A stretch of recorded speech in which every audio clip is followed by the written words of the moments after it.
Baru dugaan sementara. Hiro dan Roger sama-sama terlihat bingung. Tidak mengerti arah pembicaraan Sagara yang tiba-tiba mengatakan Hiro saudara kandung Nadira. Dari mana asalnya? Gar, lo kalau bercanda jangan kelewatan gitulah. Hiro nyaris marah dengan bercandaan Sagara yang sangat menyebalkan. Gue nggak bercanda. Oke, gue ceritain awal mulanya aja deh. Sagara mulai bercerita. Diawali dengan kedatangan Nadira ke Jakarta mencari kedua orang tuanya dan tinggal bersama Jessica. Tapi Jessica menjualnya ke Germo. Lanjut terus.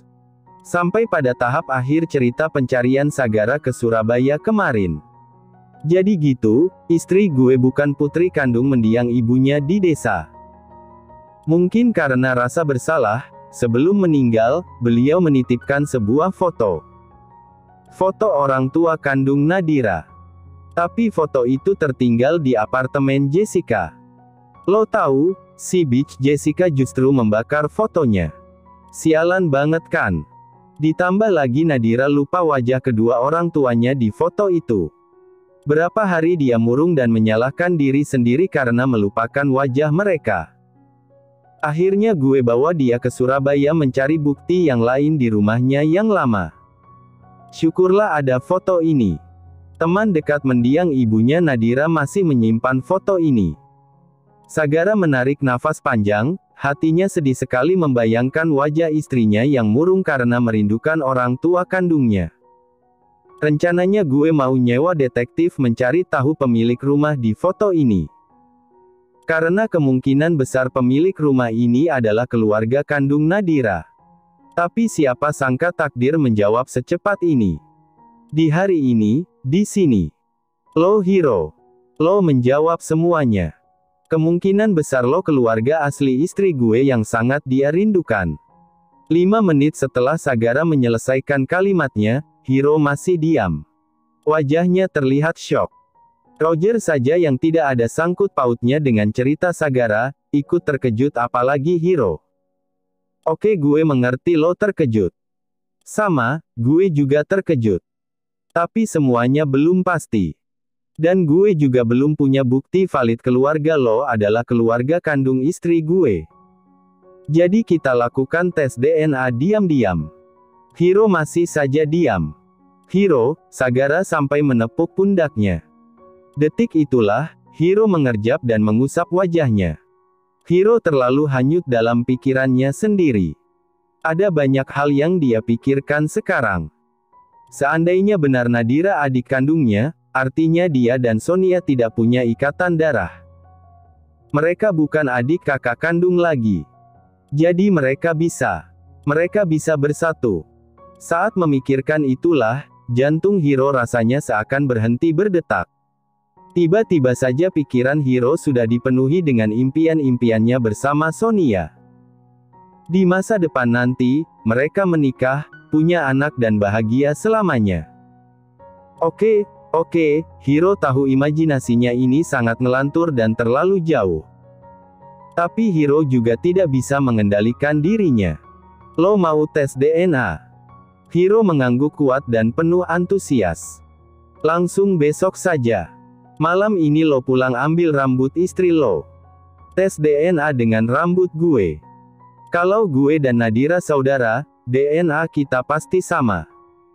Wait, Roger menyela, setahu gue DNA saudara itu nggak terlalu sama. Berbeda dengan DNA orang tua dengan anak.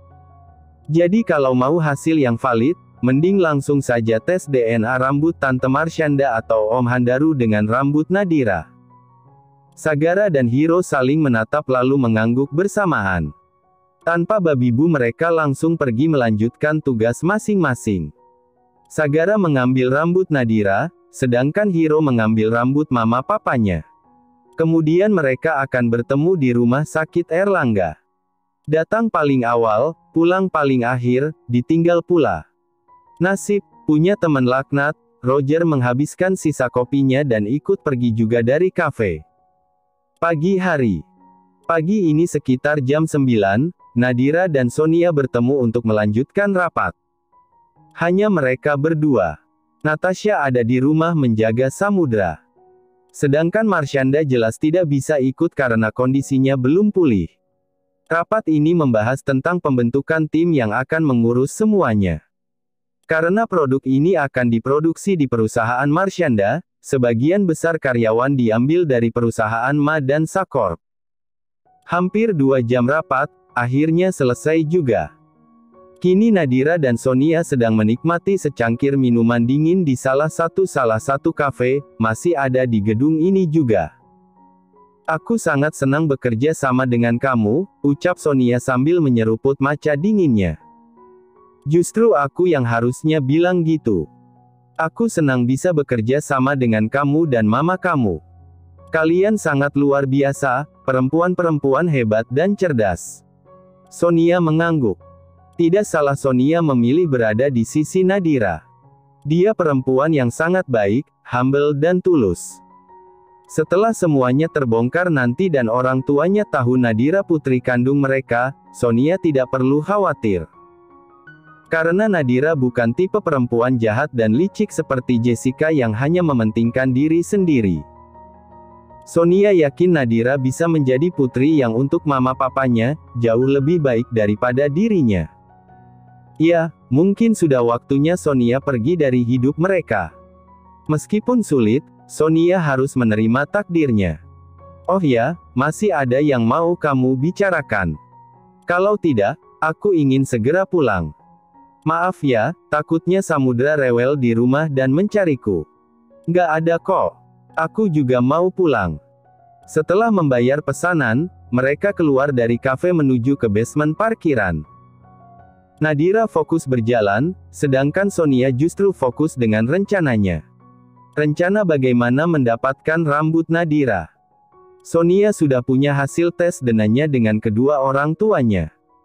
Mungkin hasil itu sudah cukup membuat kedua orang tuanya percaya bahwa Sonia bukan putri kandung mereka. Tapi Sonia juga butuh bukti lain yang lebih kuat, yaitu bukti tes DNA Nadira dengan Marshanda dan Handaru. Jadi, Sonia butuh rambut Nadira.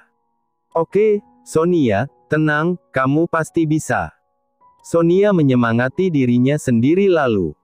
Serak. Nadira memekik saat tiba-tiba Sonia jatuh ke arahnya. Kenapa? Kamu kepleset. Ya, tadi aku kepleset, maaf ya. Gak apa-apa, tapi kamu gak apa-apa kan? Kaki kamu sakit. Enggak kok, enggak sakit. Nadira lega Sonia tidak kenapa-napa. Tapi Nadira justru merasa kepalanya agak sakit. Sepertinya Sonia menjambak rambut terlalu kuat untuk berpegangan saat jatuh tadi. Sedangkan Sonia meringis saat menyadari banyaknya rambut Nadira di telapak tangannya. Maaf ya Nadira, nggak sengaja kejambak sebanyak ini, hehe. Dalam batin Sonia merasa bersalah. Akhirnya mereka tiba di basement parkiran. See you Nadira. Nadira mengangguk dan melambaikan tangan kecil. Saat Nadira hendak masuk ke dalam mobil tiba-tiba. Kalian siapa? Lepas. Lepaskan aku. Nadira baru saja ingin masuk ke dalam mobil, namun tertahan mendengar teriakan Sonia. Ternyata, di sana ada 2 orang laki-laki yang menyeret Sonia. Mereka seperti ingin memasukkan Sonia ke dalam mobil. Kemungkinan besar mereka penculik. Mau ngapain kalian? Minggir. Lepaskan teman saya. Nadira jelas tidak tinggal diam. Dengan sekuat tenaga Nadira mengayunkan tasnya memukul 2 orang itu. Tolong ada penculik. Sambil terus memukul mereka, Nadira berteriak meminta tolong. Sialan. Mereka mengumpat, tak punya pilihan lain karena sudah kepepet. Akhirnya mereka juga menarik Nadira masuk ke dalam mobil. Dengan cepat si sopir penculik melajukan mobil meninggalkan parkiran. Lepaskan saya. Sonia dan Nadira sama-sama memberontak. 2 laki-laki berbadan tinggi itu sempat kewalahan. Akhirnya mau tidak mau mereka membius Sonia dan Nadira. Sebelum benar-benar kehilangan kesadaran, Nadira dan Sonia saling menatap. Terpancar sorot mata bersalah satu sama lain. Sonia merasa bersalah karena mungkin saja penculik ini ingin menculiknya, tapi Nadira ikut terseret karena menolongnya. Nadira juga merasa bersalah karena gagal menolong Sonia. Siang hari. Bunga cantik untuk gadisku yang cantik. Hiro menghirup aroma buket bunga itu. Harum sekali. Semoga saja Sonia menyukainya. Hiro meletakkan buket bunga itu di kursi sebelah. Kemudian melajukan mobil meninggalkan toko bunga. Siang ini Hiro berencana makan siang dengan adik tersayangnya. Lokasinya ada di dekat kantor Sonia. Jadi Hiro langsung ke sana saja, ke kantor adiknya. Udah rapi belum ya? Setibanya di parkiran kantor, Hiro tidak langsung turun dari mobil. Melainkan berkaca dulu, merapikan rambut dan kemejanya. Hari ini Hiro memakai kemeja hitam. Sonia bilang dia sangat suka saat Hiro mengenakan style seperti ini. Katanya ketampanan Hiro menjadi berkali lipat. Kayaknya aku lebih tampan dilihat dari sisi kiri deh. Nanti aku jalannya gini aja. Oke, sejak kapan aku jadi senarsis ini? Hiro terkekeh, menertau akan kekonyolan dirinya sendiri. Padahal cuma makan siang bukan kencan, kenapa aku segugup ini? Dugaan Sagara semalam menumbuhkan harapan besar di hati Hiro. Hiro berharap dan meyakini dalam hati, Sonia bukan adik kandungnya. Sehingga Hiro bisa membebas melakukan apapun.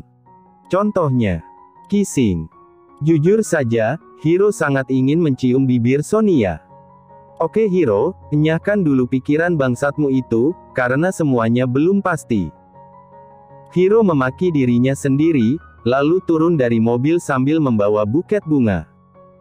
Setelah berdehem beberapa kali Hiro masuk ke dalam gedung menuju ke ruangan adiknya. Tidak ada, mungkin Sonia masih ada rapat. Oke, tidak masalah, Hiro sudah terbiasa menunggu. Dia bisa menunggu selama 36 tahun. Jadi bukan masalah besar dia harus menunggu beberapa jam sampai Sonia tiba di sini. Sambil menunggu, Hiro duduk di kursi kerja adiknya. Orangnya kecil, kursinya juga mungil, Hiro terkekeh. Pandangan Hiro langsung tertuju pada sebuah pas foto. Foto mereka dengan posisi Hiro menggendong Sonia ala bridal style terletak di dekat komputer. Di foto itu Sonia tersenyum lebar sedangkan Hiro sendiri menampilkan wajah datar. Namun percayalah, saat itu Hiro sangat bahagia dan juga gugup. Hiro iseng membuka notebook Sonia yang hanya mode selip. Sepertinya sebelum pergi rapat, tadi Sonia sempat ke sini dan membuka notebooknya. Notifikasi WA yang paling banyak muncul. Sambil menunggu, Hiro iseng membuka WA Sonia. Fuck J, mata Hiro langsung tertuju pada nama kontak itu. Dan dari foto profilnya jelas itu foto Jessica. Mereka berteman dan Sonia menamai kontak Jessica dengan Fuck J. Ada yang tidak beres. Hiro langsung membuka room chat mereka. Dan seketika, Hiro membeku setelah membaca satu persatu isi chat mereka. Jessica, bales chat gue pelacur. Tev 50 JT sekarang. Gue tunggu. Woi, aktif wa tapi lo nggak bales chat gue. Udah berani lo lawan gue. Anak pungut belagu banget lo. Awas saja macam-macam, gue bongkar rahasia lo bukan putri kandung keluarga Addison. Sekali lagi lo berani lawan gue, bukan cuma pipi lo doang yang gue cakar, tapi muka lo gue ancurin. Kenalin gue ke abang lo. Gue suka dia. Nolak. Gue sebar rahasia lo. Lo pasti bisa menebakkan apa yang akan terjadi kalau sampai rahasia lo terbongkar. Lo nggak kan punya siapa-siapa lagi dan hidup sebatang kara. Mungkin orang tua kandung lo juga udah mati. Chat itu hanya sebagian kecil dari ratusan chat keji yang Jessica kirim. Masih ada banyak lagi hinaan, ancaman, dan cacian. Tak terhitung juga berapa banyak uang yang Jessica minta. Darah Hiro mendidih. Kemarahan sudah mencapai ke ubun-ubun. Jadi selama ini, adiknya hidup dalam tekanan Jessica. Pantas saja kadang-kadang Hiro melihat Sonia melamun dan suka menangis tiba-tiba. Kenapa nggak cerita masalah ini, Dek? Kenapa menanggung semuanya sendirian? Kamu takut kehilangan keluarga? Takut ditinggal sendirian. Harusnya kamu tahu, kakak, mama dan papa tidak akan pernah meninggalkan kamu. Hiro tak kuasa menahan kesedihan sampai matanya berkaca-kaca. Hiro mencoba menenangkan diri dan berpikir jernih. Benang merah mulai tersambung satu persatu. Semakin jelas Nadira adik kandungnya. Dan semakin jelas siapa dalang yang membuat semua ini semakin rumit. Jessica. Hiro akan mencari Jessica dan memberinya pelajaran yang tidak pernah dia bayangkan. Berani sekali dia mengancam Sonia sampai bertahun-tahun. Namun sebelum itu Hiro harus bicara dulu dengan Sonia. Kenapa rapatnya lama sekali? Hiro menelpon Sonia. Tapi nomornya tidak aktif. Untuk web memang tetap bisa diakses. Karena Wa telah menambahkan fitur baru sehingga pengguna tetap bisa menggunakan versi web meskipun ponsel utama mati. Tumben sekali. Biasanya nomor Sonia aktif 24 jam. Bahkan dia tidur pun datanya dinyalakan. Perasaan Hiro mulai gelisah dan menemui asisten Sonia di kantor. Halo, selamat siang Pak Hiro. Ada yang bisa saya bantu? Sonia kemana? Tadi ada rapat di kantor terus beliau rapat lagi dengan Bu Nadira di luar kantor. Kalau Sonia kembali ke kantor langsung kabari saya. Baik, Pak. Sambil berjalan meninggalkan kantor Sonia, Hiro langsung menelpon nomor Nadira. Tapi, sama. Tidak aktif juga. Kompak sekali mereka sama-sama menonaktifkan data. Apa rapatnya sepenting itu? Atau mereka sedang hangout bersama? Atau sedang apa? Hiro menelepon nomor Sonia sekali lagi, tapi tetap tidak aktif. Hiro menelpon Nadira lagi dan nomornya tidak aktif juga. Saat itulah Hiro mulai panik. Sepertinya ada sesuatu yang tidak beres di sini. Keluar dari restoran, Hiro menelpon Sagara sambil berlari menuju ke mobil. Halo. Sambil keluar ruang rapat, Sagara mengangkat telepon dari Hiro. Kenapa? Hasil tes DNA sudah keluar. Bukan. Ada masalah lain. Masalah apa? Nomor Nadira dan Sonia sama-sama tidak aktif. Gue dapat informasi dari asisten Sonia, mereka ada meeting. Dan sampai sekarang Sonia belum kembali ke kantor. Gimana dengan Nadira? Dia sudah pulang? Atau lagi sama lo? Saat itu juga langkah Sagara terhenti. Arya sekretarisnya, yang sejak tadi berjalan di belakangnya ikut berhenti juga. Nanti gue telpon lagi. Sagara mengakhiri panggilan dan menelpon Natasha.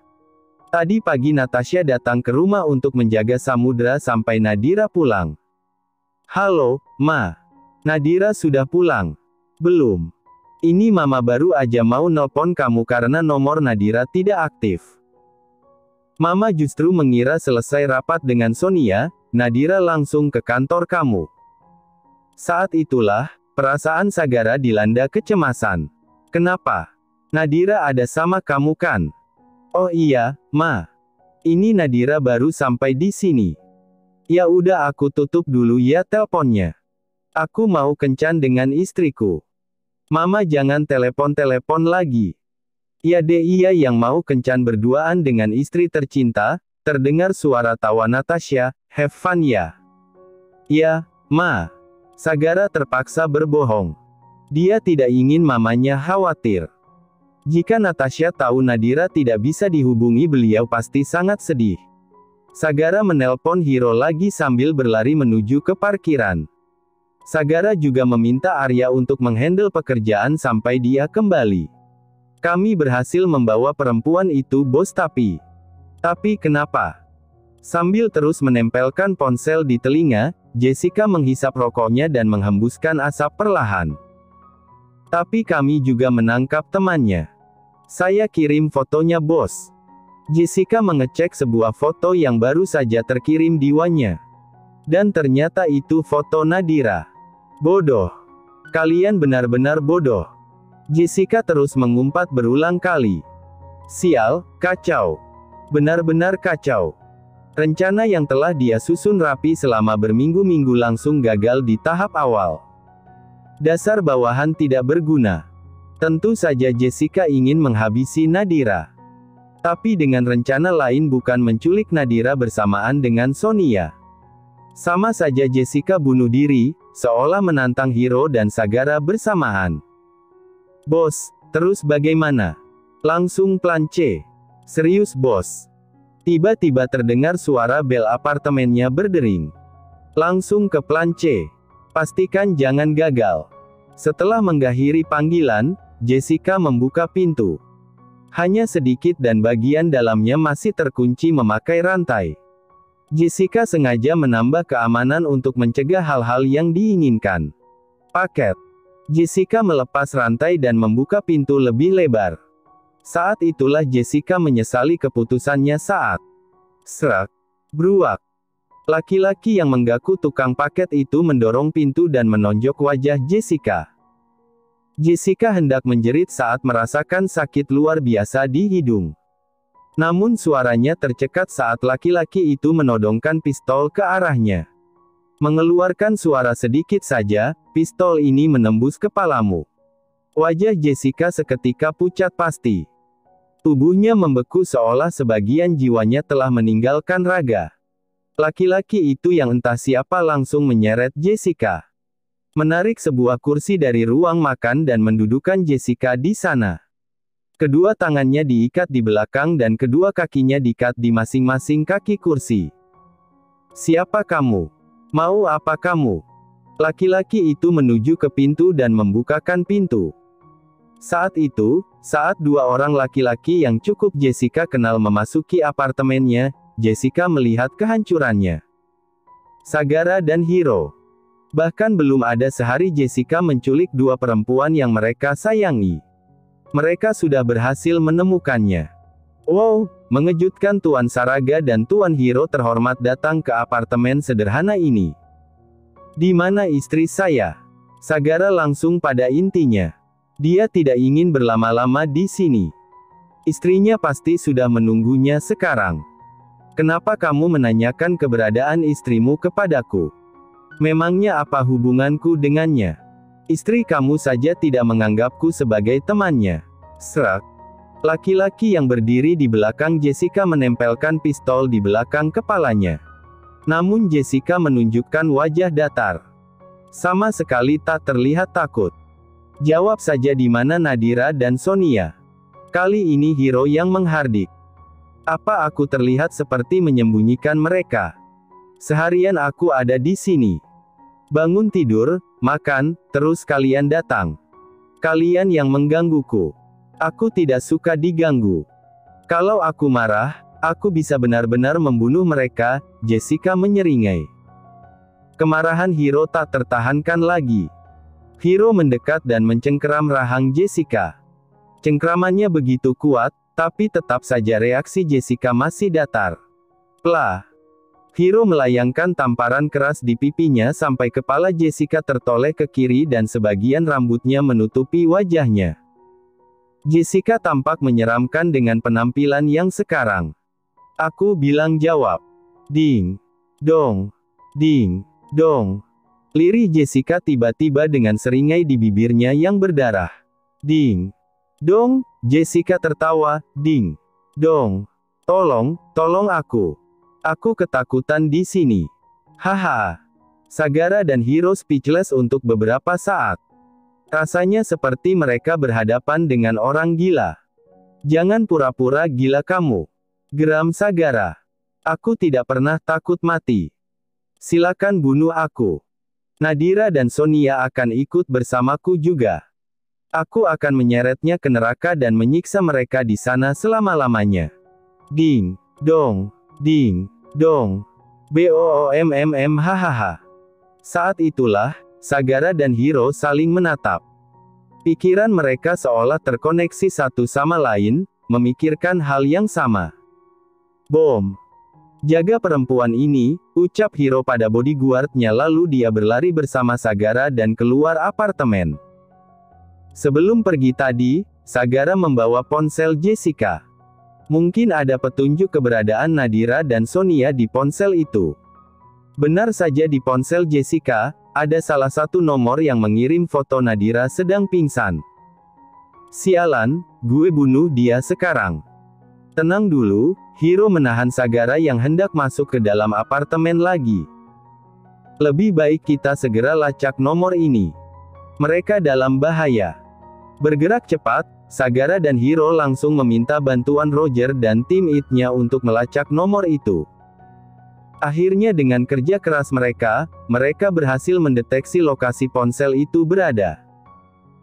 Tanpa menunggu lama, Sagara dan Hiro bersama beberapa bodyguard yang memiliki kemampuan di berbagai bidang meluncur menuju ke lokasi.